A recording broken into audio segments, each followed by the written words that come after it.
Brilliant. So we'll get going. So thanks for joining us today for our Tiny Treasures talk. So just a little bit about the Harley Gallery and the Portland Collection Museum for anyone that hasn't been to us before. So we're based in Nottinghamshire on the Welbeck estate. Welbeck Abbey was the ancestral home to the Dukes of Portland and their ancestors. And we have two galleries here. We've got the Harley Gallery, which is a contemporary and modern art space. And we've also got the Portland Collection Museum, which houses our decorative and fine art collected by the Dukes of Portland and their ancestors. And it is the Portland collection that we're going to be talking about today, and about an exciting new exhibition that was created for us by award-winning artist Sofia Mitsola. So Sofia joins us today, as well as Dr. Rebecca Birrell, who is Curator of 19th and 20th century paintings and drawings at the Fitzwilliam Museum. So I'm going to pass over to Sofia and Rebecca now for our talk. Just to let everyone know that the talk is being recorded, so if you don't feel comfortable appearing on camera, please do feel free to turn off your camera. And if you've got any questions, we welcome you to type them into the chat, and we'll get to those at the end of the talk. And once we finish the talk as well, if you'd prefer to ask a question out loud, you'll be able to unmute yourself at that point. So I will pass on over to Sofia and Rebecca. Great, thank you, Fiona. I thought that just in case there was anyone here who wasn't completely familiar with what a miniature actually is, before Sofia and I start talking, I was just going to say a couple of lines about the portrait miniature. So the portrait miniatures were first painted in the 1520s in the European courts of kings. In England, perhaps the best known painter of miniatures was Nicholas Hilliard, who worked in the court of Queen Elizabeth I and made his reputation as the finest artist of the form in the 1570s. And I know that the Portland collection have some absolutely spectacular works by Nicholas Hilliard, and we also do at the Fitzwilliam Museum in Cambridge. So what we today call miniature painting developed from the older medieval art of illuminating handwritten books with colourful illustrations and decorative borders. So both portraits and book illustrations were painted with watercolour, which was then called limning, a word derived from the Latin luminare, meaning to give light. So the English word miniature is not, as you might expect, a reference to the size of these works, but comes from the word miniatura, which is Italian for limning. So that term is actually much more about technique and about medium. So with that, I thought that we would maybe start, Sofia, by having a kind of introductory idea about how you came to this. So how did these miniatures come about, given they're such a departure from your other paintings? What were you kind of reading and seeing and thinking about when the idea came to you to work in this form? Well, yes, I think it was in 2018, 2019 that I started accidentally working with miniatures. And I think at the time I was really thinking about the figure in my work and how I can go deeper and develop them as full-blown characters, and start to think about, you know, the narrative and the time and the atmosphere and the place. And so like how I can construct a whole mythology for them to exist in. So I remember at the time I was working a lot with drawing and taking notes and like arranging, you know, these notes and these drawings, you know, in my studio and in my desk. And I remember I was cutting these small pieces of paper, like small square ones, and I was drawing little portraits on them, and I had them laid around the studio like references. So this was the first time that I started doing like little portraits as references for the characters, basically. And then I think everything changed when I went to this amazing show at the National Portrait Gallery, when they had this show with miniatures.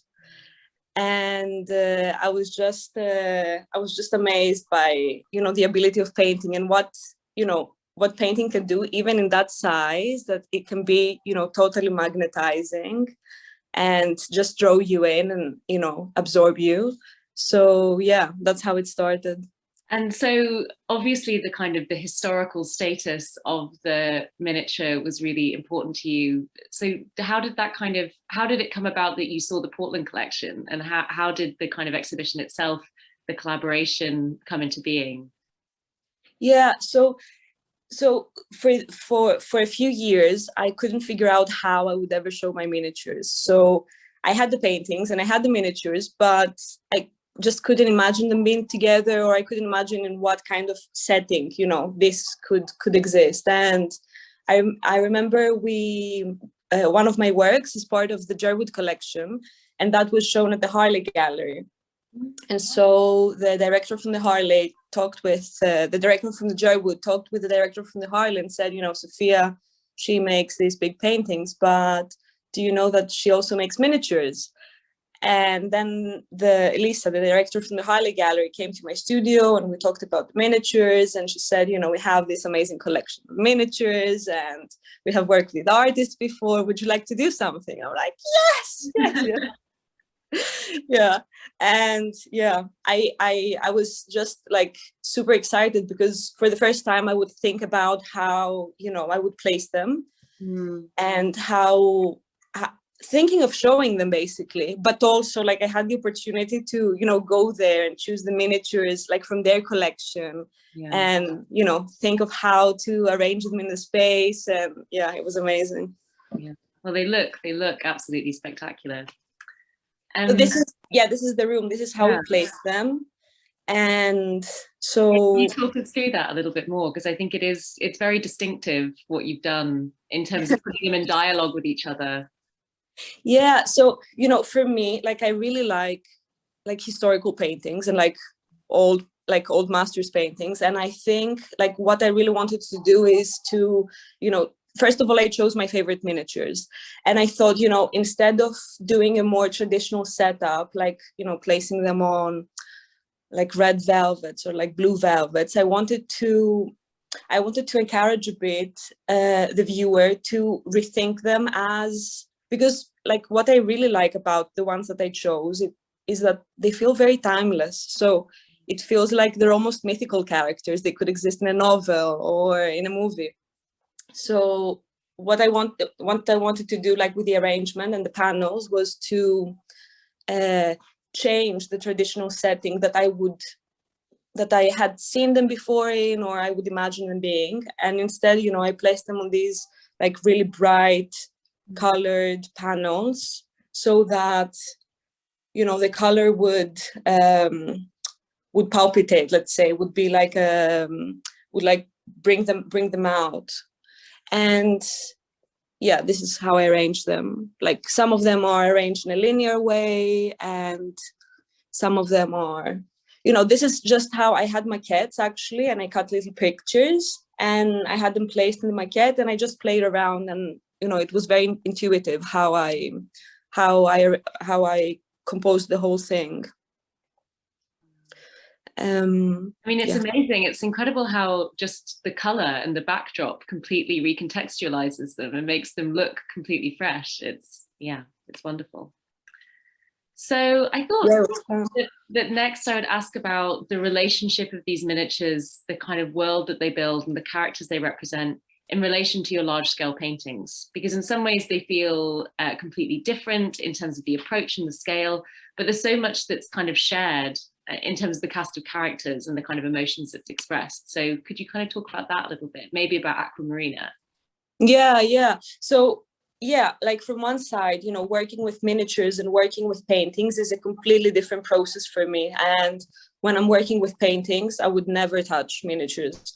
3 or 4 times a year, I'm dedicating 2 or 3 weeks to making miniatures, and it would have to be, in a different setting. I don't do them usually in the studio. I'm at home, and everything needs to be clean. And I think this is partly because the process is so different. So the body needs to adjust to how you're working with the medium and the materials. And I think what's the most different about miniatures and paintings is that with paintings I work a lot with my body. So it's like it's like I'm almost performing.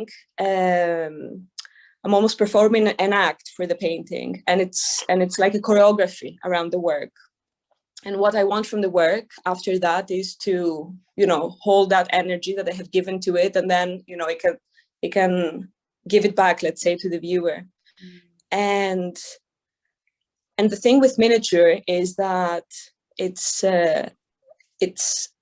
you use you basically lose all that you almost lose your sense of your body. It's minimal,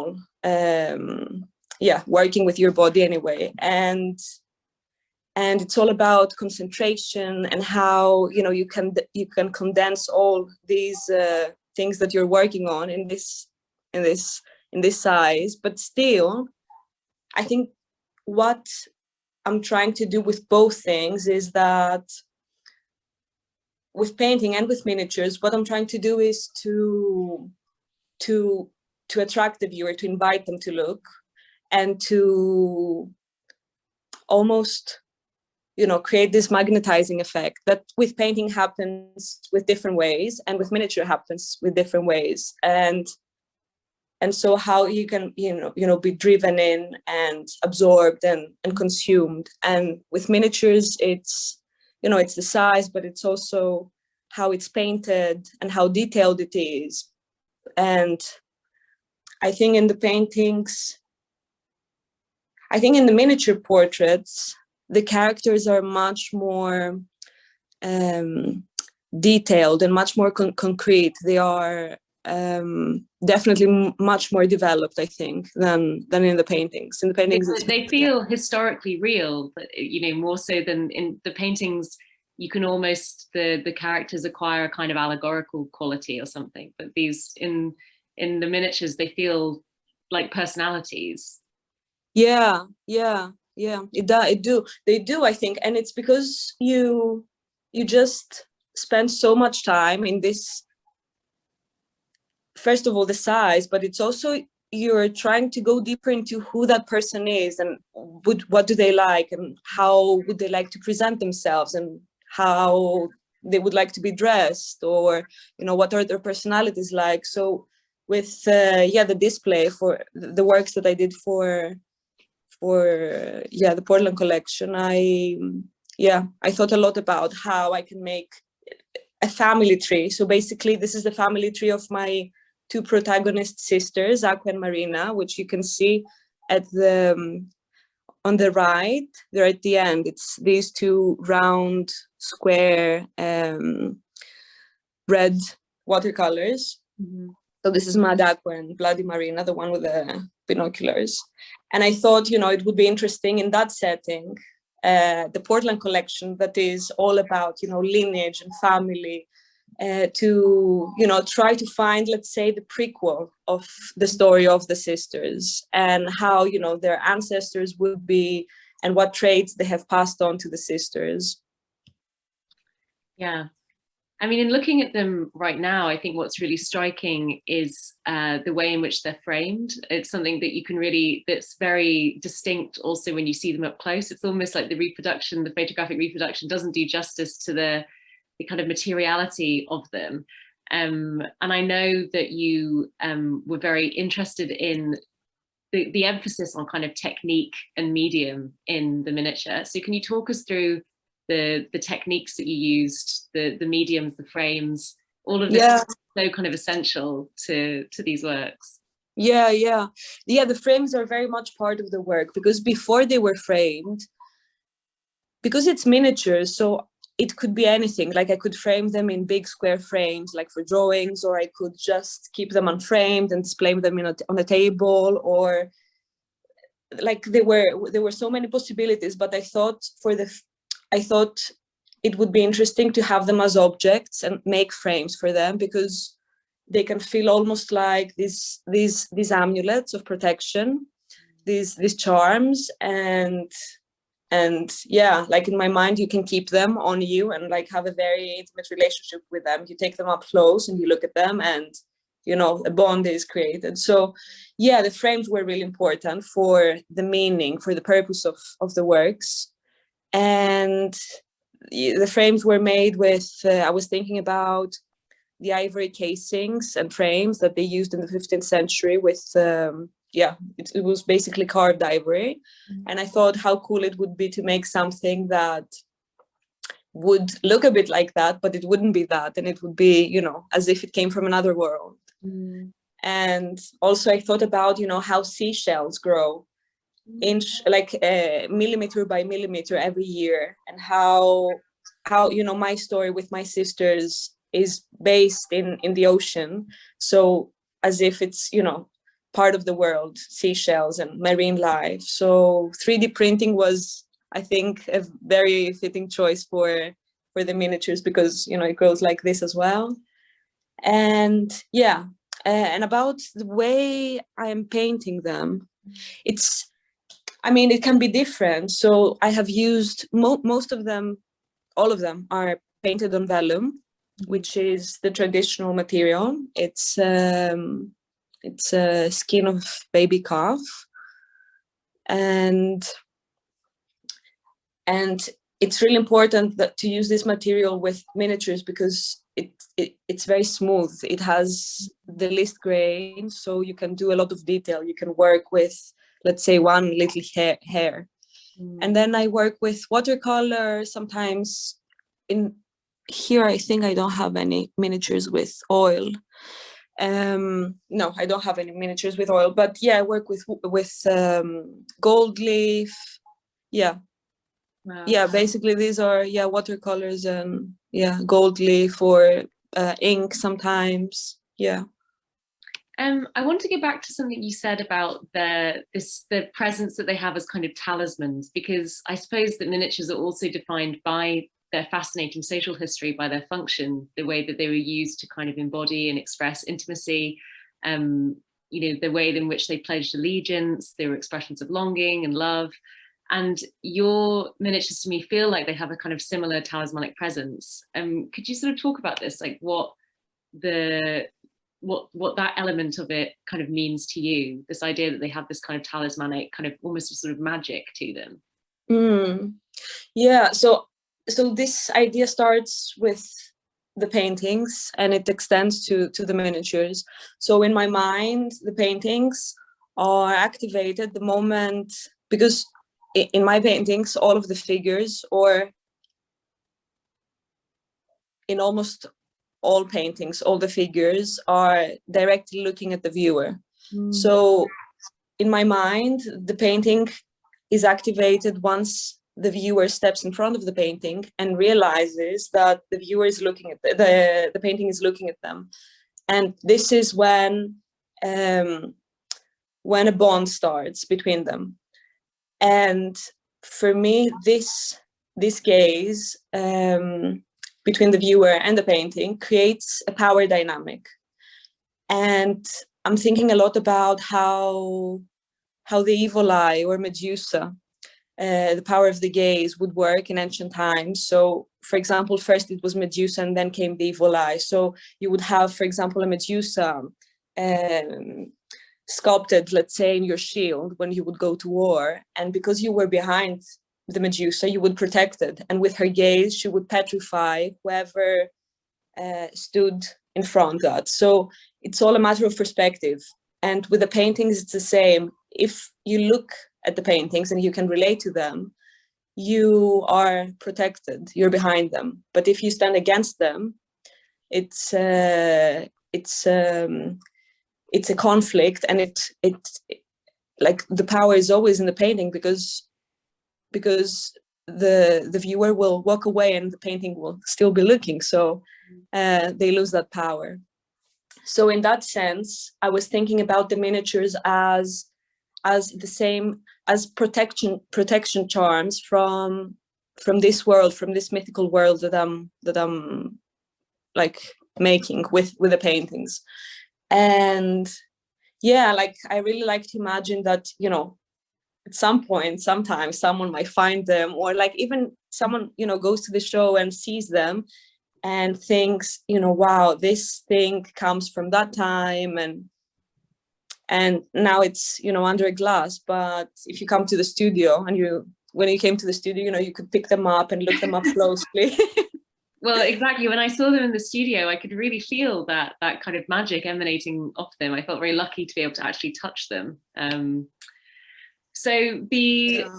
thing that I think is really important to the work, which you might not be able to kind of see quite yet via the PowerPoint, is the kind of verbal, our titles. So titles are kind of extremely important to the work, and they identify the characters, but they also allow us alternative ways into the images. I know that writing is a part of your practice and has helped really kind of build the world and the history and the mythology of these miniatures. So could you maybe talk a little about that, about the kind of the verbal? Yeah, so if we can go to the previous slide with the tree, and then we will, yeah. So, yeah, the next one, please. Yeah, this one. So yeah, language is really important, and it has helped me a lot with constructing, let's say, my mythology. And for the family tree, because this is a family tree of Aqua and Marina, and Aqua and Marina are two characters that I have used in my paintings before and in my practice, and I have written a myth about those two sisters. So language starts even like from their names, and even like with miniatures, for example, I think they're very important to, you know, identify who is the person who is the character you see in the image, but also they give you little clues about their personalities and about what they're up to. And I think it's like, you know, when you have lists of things, and with my miniatures and the titles, basically I have done that. I have made lists about each character. So when you have these lists of things, you almost can better imagine them, better understand them, or, you know, it helps me to give direction to the viewer, which is something that I really like. And sometimes I give false directions as well. So it's like playing with them and then, you know, giving them something and then taking it back. So yeah, or for example, like the top one, it's called Ultramarina. So Ultramarina is, you know, a reference to the color, the lapis lazuli, which is the stone, which, you know, then brings another reference to the Aqua and Marina, another stone. Or then underneath that, I have the three miniatures that in my mind are sisters. They're like triplets. And it's Elle the Great. Elle the Great, Daria the Proud, and Vanna the Terrible. Yeah, Daria the Proud. Yeah, Daria the Proud and Vanna the Terrible. So it's again like references to monarchs of the past. So yeah, there's a lot of puns and like playing around with playfulness to them, which I really enjoy. Yeah, this is Daria the Proud. So yeah, for example, in this miniature, all of them have like really like long descriptions, which I took the idea actually from the miniatures at the Portland collection, because when they sent me the PDF, they had, you know, the name of the person, and then they had a really long description of what they were wearing, and yeah, things like that. So I thought, okay, that's really interesting, because it gives, first of all, it gives prestige. And also, you know, I can play around with it and make it, you know, the sentences a little bit more contemporary, and also, you know, add the stuff that I like. For example, she's wearing brown and turquoise eyeliner and bead choker with high motifs. Or can we see the next slide, please? Oh yeah, or for example, adorable Stella of the Many Lovers. So yeah, there are, you know, if you take the time to look at them, I think, and, you know, take the time to read also the titles, I think, you know, they have this playfulness and humor, and yeah, this is what I try to do. So I'm just the viewer, basically. Yeah. Well, looking at these women, I think, is a really good time to talk about the idea, like gender and sexuality in your work. So I guess that women in portrait miniatures are often very stereotypically feminine and being passive and decorative, valued for their beauty alone. And this seems such a kind of world away from your work, where the women are very active, they're almost kind of violent and sort of abrasive in their bearing. And I guess I wanted to know, were you consciously thinking about these miniatures, and I guess your work more broadly, as engaging in a feminist reimagining of the traditional miniature? Yeah, so I'm not thinking about feminism because I think feminism is something that, like, you could describe me as a feminist artist, for example, but when I talk about them, I cannot see them as such, because they, in my mind, they exist in a world of their own, with their own rules. So it's a completely different structure, it's a completely different hierarchy. And in this, let's say, environment, in this world, the power is always on my female predator characters anyway. They're on top of the pyramid, and this is the way I have structured also the family tree. If you see, it's like it grows in a matriarchal order. It's there are only two male figures in the family tree, and I think in their turn they're more passive, like Fuckboy Blue on a blue ground wearing a diaphanous iridescent shirt. He's just a boy compared to the crazy, violent, sometimes sweet, sometimes proud, sometimes, you know, predatory figures. Firopal, I was thinking of, Firopal. I was thinking about, you know, her having a very fiery character. Yeah, like she was crazy, and like her hair blowing in the wind, and her ruffle like is like this, and she's dressed in like high fashion of the mythology. Yeah, I mean, in a way, it's kind of nice to think that feminism feels like a redundant term in a world in which women's power is just assumed. And that's what's so kind of, I guess, kind of thrilling about being inside the mythology of Aquamarina. So I thought, just to kind of conclude, because I know we only have a few minutes left, could you just give us a very brief sense of what that mythology, which you have kind of created, what that kind of means to you? And what, if there was just a way to summarize it to people that aren't familiar with it, what would it be? What would it be? So I think it starts by the fact that, you know, I like stories and I like making narratives. So it's just stories that I'm making, and, you know, one leads to another, and it creates a whole world. So it creates a whole mythology. And I think the fact that, you know, I'm working a lot with female figures is because, you know, if I was writing a story, I would definitely write it on the first person perspective. I would, let's say, I would like how, you know, a writer writes on the first person perspective to make the story more believable, but it's not an autobiography though, you know, it's just a trick. So this is how I would do it. And I think in the same way it happens in the paintings, they're all, you know, first person perspective.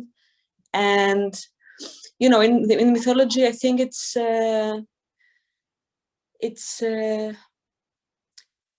something that it's expanding, it's something that it's growing, but it starts from my characters that are all of them related to each other. And sometimes, you know, with sequels or prequels, you get to find out what are the stories of these specific characters. Wow, great. Sofia. Yeah. Thank you, Rebecca. I mean, I like it as a mythology of a kind of an alternative universe of kind of total female dominion. So that it's female fierceness, female fierceness and dominion. It's amazing to kind of be absorbed in it. So yeah, great. Well, I think, Fiona, am I right in saying that we now put questions? Any questions anyone has for Sofia? Please. Yeah, absolutely. If anyone's got any questions, please feel free to either unmute yourself, or you can pop it in the chat as well. Come I on. just, I wanted to ask about the different names, Sophia, and how you came up with all the different names for your different characters. Was that something that sort of those names immediately popped in your mind, or was it something that kind of that took a great deal of thought? Yeah, it was a great deal of thought, actually. So first I made the miniatures, and then, you know, it's like having a baby. You look at the baby and you think what would suit it, right? So sometimes title come really quickly or before even the painting, but most of the times they come later.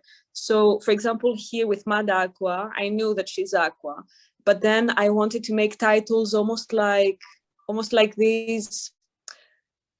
I wanted to make it sound almost like a poem, but in a very like a sentence in between, in between a sentence and a poem. I didn't want it to be too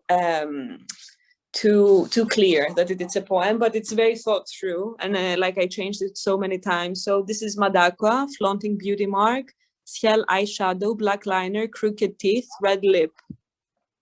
So yeah, I was thinking of emphasizing the way she does her makeup, and you know, she's a fighter, she's a huntress, so she's very extravagant, and also, you know, she's a bit, you know, the lipstick is a bit smudged, and then you have, you know, the beauty mark, which is a bit, I think it's a bit crude, and also you have the crooked teeth, so there is a lot going on there. Absolutely, that's brilliant. Oh, we've got a question about what your favorite miniature is from the Portland collection. From the Portland collection, can we see the? Yeah, absolutely. Yeah, I mean, I have many favorite. I'll tell you about all my favorite ones. So we've got this slide here. Oh wait.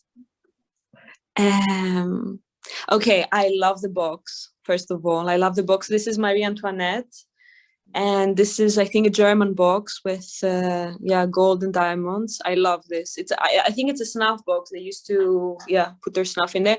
And also I love the miniature on the bottom left, which is Elisabetta Petrovna. I think it's either her, it's either her or it's Catherine the Great. It's a beautiful one. It doesn't show much on the picture, but yeah, it's fantastic. And also, let me see. Oh yeah, these ones. Okay, I love these ones. So fun fact about the big miniature on the left, the round one. She's the same person that is on the cover of On Beauty by Paolo Uccello book. Paolo Uccello, isn't he? That his name, right? Yeah, it's the same person. So I love this one, and also she's, like, I heard from you guys at the Portland collection that she's very, very rare. So interestingly, she was misattributed for years, so we didn't know quite how rare she was, and it was only because some scholars got in touch with our curators, just researching miniatures and wanting to know a bit more about that one, that the story came to light. So yeah, she is very rare. Yeah, wow. Yeah, this is beautiful. And also Elizabeth, which is at the top. Amazing. This is by Hilliard, isn't it? It is, yeah. Yeah, this miniature is amazing. And she has like these spikes on the, I mean, you guys have to go there and see them because they are just treasures. Like, yeah, this is all you want in life, honestly. Yeah, they're amazing. Also, I love the small ones, the ones that they're like buttons. They're made with ivory, and you can connect, like they click together and they become one double miniature. I love them. Yeah, these are my favorites. They're gorgeous. Yeah, I think it is, as you say, that kind of knowing that there's a story behind them as well makes them even more powerful. Yeah, and like you're free to, you know, imagine how everything works. It's like making a film about true facts, but you're allowed to do whatever you want again. So it's yeah, I love it. Perfect. So we don't have any more questions in the chat, but if anyone is interested at all, we will be putting this video up on YouTube, so I'm sure you can you know, ask some questions in the comments there, and we can always pass them on to Rebecca and Sophia if there is anything specifically that you guys would like to know more about. Thank you so much to both Sophia and Rebecca for joining us. Also, I wanted to say something else. Rebecca has written an amazing text about my miniatures, and if you guys go to the Portland collection to see the show, very soon there will be booklets for you to take with you, and the text will be there. Read it, because it's amazing, and it's you know, everything we said today and more with beautiful language.